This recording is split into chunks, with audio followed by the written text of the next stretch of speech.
Hi, Craig Ridley here, your online business coach, and welcome to another business improvement video. In this video, what I want to talk about is the importance of a brand for a small business. We all know that a strong and consistent and a well-managed brand will lead to, or contribute at least, to your business success. It can produce a higher value for your business and gives you some competitive advantages against the other competitors you've got within your marketplace. Where people get hung up on brand, I think, too many times, is they think the brand is really like the logo that you use, like a Coca-Cola, a name, a logo. People resonate with that. But in fact, a brand is much more than that. A brand is the entirety of the experience that your customers have every time they deal with you. And you need to be careful to manufacture and maintain a very strong brand, a consistent brand that lines up with everything you're trying to achieve within your business. So a few ideas on how you can do that. It pays to start small when you start looking at your brand, and by that I mean looking at all the very little details that go in there. Look at the sales messages that you're putting out there to the general public and make sure that they're appealing and that they're also converting, that they're what you really do want out there. When you are looking at your logo, I mean, the choice of color schemes is important. The choice of words is certainly very important. And you need to play around with those details in the early days and throughout your business career, just to make sure that that brand is working and the logos are working when we look at that. So every small detail can play a part in how your business is being viewed by the public. In whatever you do, you need to strive for client identification and recognition. So that's why people have catchy slogans and taglines, something that will resonate with the customer. So when they hear that, they instantly associate it with your business, and that then becomes part of your brand. What's important, in a previous video I've talked about a thing called a unique core differentiator, and that is finding that one or two special things that set you apart from your competitors. Once you've established what that unique core differentiator is for you and your business, then your brand needs to be fully around that UCD. Okay, everything you do has to be at the core of what will put you in front of your competitors. Elevator speeches are a place where you can certainly brand yourself out in the marketplace. When people ask you about what do you do and what does your business do, you need to make sure you've got that very quick 30-second summary of what that is. And that summary, that elevator speech, is all about branding. It is really talking about you and your business. Make sure it's succinct and make sure it has all the words in it that you need to convey the message about what your business really is.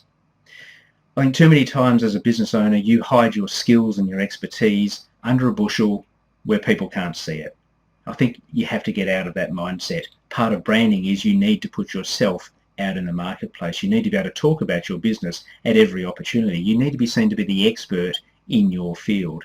So I'd recommend that you do organise seminars and workshops and talks, even visits to your business, anywhere where you can get in front of your potential customers and talk about your business and use the words that completely brand your business the way you want it to, can only contribute to the strength of your business. Branding is, to understand what your brand should be, is very important that you also understand what your competitors are doing, and that's where things like industry research or market research does become very important. You need to conduct some research to find out where your competitors are and where you can fit within that marketplace, and then you design your branding, your whole customer experience around that gap in the market that you see, that you are fulfilling a need that your customers want, and that'll drive business to you. Certainly internal analysis, like a SWOT review, to work out your strengths, your weaknesses, your opportunities, and what your threats are, is very important in that whole industry research as well. And it's all about trying to work out that one or two special things that you can have in your business that will make you stand out from the crowd, and that is what you want to brand yourself for. You need to be known for something different. Certainly, I think for small businesses, we shouldn't discount the idea of hiring a PR firm, a public relations agent, to work for you, particularly if there's any sort of crisis that develops around your business. Nice to have an expert there that you can call on that can put out a quick news press release or a flyer out to your customers if something does go wrong. So I think PR people also have their place within a small business. They're not just there for large businesses. Probably the last thing I'd talk about here also is the growing problem that we have, which is managing our online presence, and that gets really difficult because with social media and everything else that is out there, we've lost control of our brand, or we can lose control of our brand quite easily, as our customers now have a voice. They can go onto Facebook or Twitter or LinkedIn, anywhere they need to, and if they have a bad experience, they will tell everyone within their connected group. So that is a bit of a worry. So I don't think we can stick our heads in the sand. Brand management really does mean that you need to stay on top of what people are saying.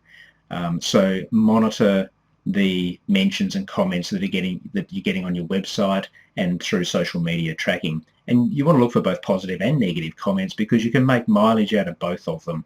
Negative comments are a good excuse to address that particular issue, find a way to get a message back out to the market, or find the person who is making the negative comments and really see what's at the heart of all of that.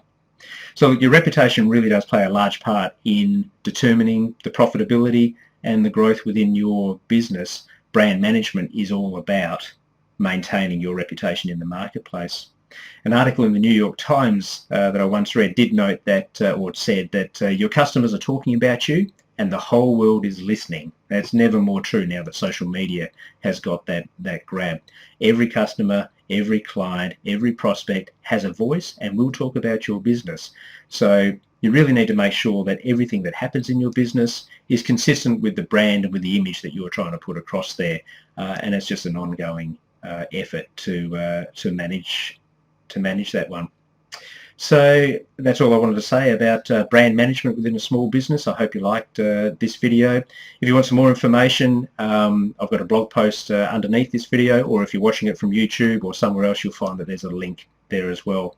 So I welcome you to come and visit us at yourbusinesscoachingclub.com. Get involved with our social media platforms and leave some comments on the bottom of the blog. We'd love to see you back for the next video or for the next blog post. Goodbye.